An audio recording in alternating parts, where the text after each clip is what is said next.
Welcome, ladies and gentlemen, to Commodity TV and the company update on Karora Resources. Karora Resources again announced record results for Q4 and 2020 as a fiscal year.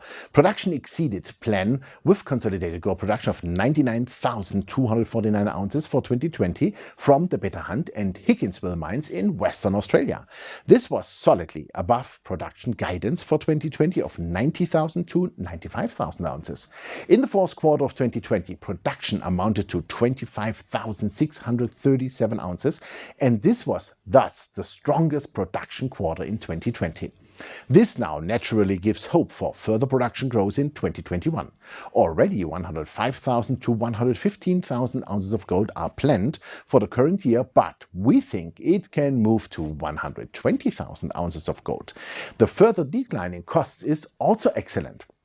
Consolidated all-in sustaining costs, meaning AIC, were $912 per ounce in the fourth quarter of 2020, a 13% reduction over the third quarter of 2020 and a record low since the acquisition of the Higginsville mill in 2019.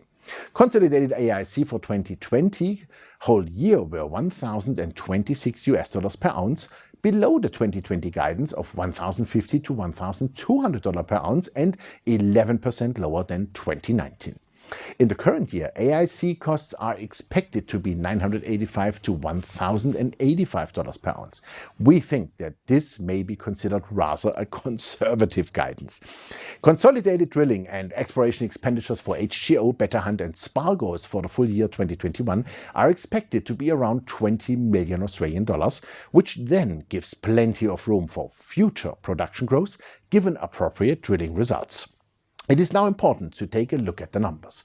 Net income was almost $43 million in the fourth quarter of 2020 and over $88 million for the full year 2020.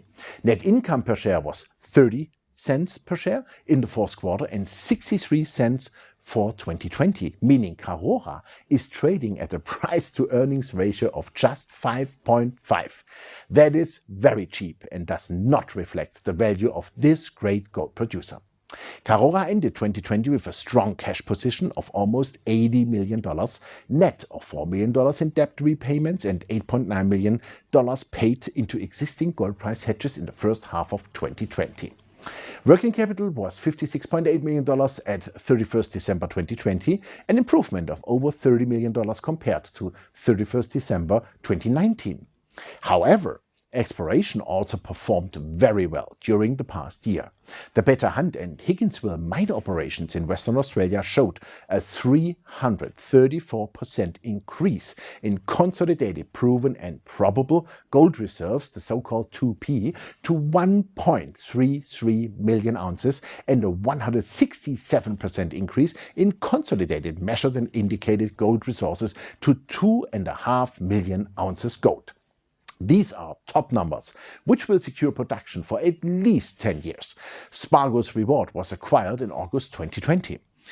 It is a high-grade open-pit gold project in Western Australia that is expected to generate positive cash flow for Karora in the second half of 2021. An updated resource estimate is planned in the second quarter of 2021 too.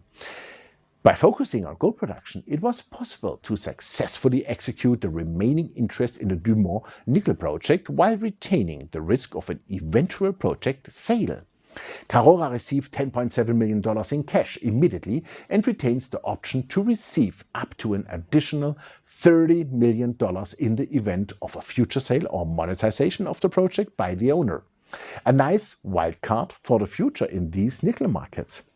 Karora is in a strong position due to record cash, little debt, and their organic growth. Plans to expand production capacity at Higginsville by about 15% or 550 tons per day to 1.6 million tons per year are well underway for this year. The start to the year has been good and production is on target, according to the company. Capital expenditure on earthworks at Spargos in preparation for mid-year mining is proceeded as planned, as are other initiatives in preparation for the planned Phase 1 mill expansion. Nickel production at Beta Hunt is currently limited to the remaining nickel resources south of the Alpha Fault. However, Recent drilling has identified a number of new areas, including the 30C nickel trough, where production can potentially be increased.